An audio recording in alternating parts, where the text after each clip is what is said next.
kí láǹfààní tó o máa jẹ lára igi tí mo pè ní igi àkókò yìí? Ìwọ tí ń gbélé inú ilé tó ń gbé, ọ kíyèsí pé gbogbo ohun tó kó débẹ̀ lọ ti fẹ́ tà tán. Ìwọ kíyèsí pé ilé tó ń gbé yìí láti bọ́ ti débẹ̀, ó mọ̀ dàbí pé nǹkan mọ̀ ń padà sẹ́yìn fún ọmọ ni.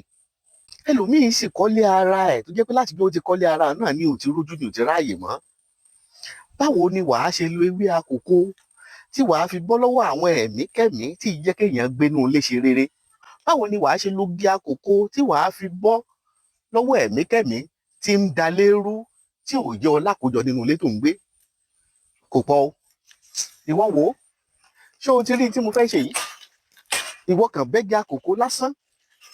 So tó bá jẹ́ pé ìwọ̀nba igi àkókò tó rí bẹ́rẹ̀, tó bá jẹ́ ìwọ̀nba tó rí nínú igi àkókò ló wà lọ́wọ́ mi, ó mọ̀ ti dóògùn.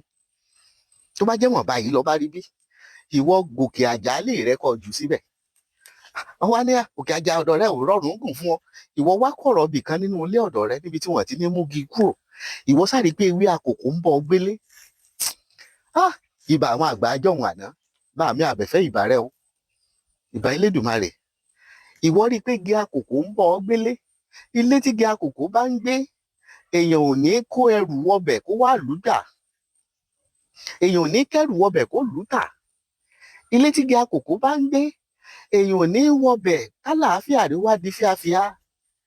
Àwọn àgbájọ wọn ò ní kanlé láì ní igi àkókò nú. Àṣírí ayé ni mo máa fi hàn yìí. Mi ò ní ọ fún mi lówó.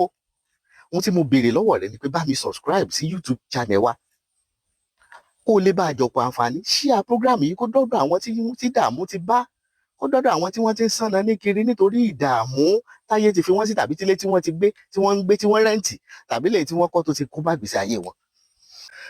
Wọ́n wá ní bàbá ogun tó mọ̀ ti wà wájú rẹ̀ yìí mọ̀ lé. Wọ́n nílò ọṣẹ back to sender. Ọṣẹ back to sender wà ní iléeṣẹ́ The FM Herbal Ventures. Oríṣi mẹ́ta lọṣẹ back to sender tó wà ní iléeṣẹ́ The FM Herbal Ventures.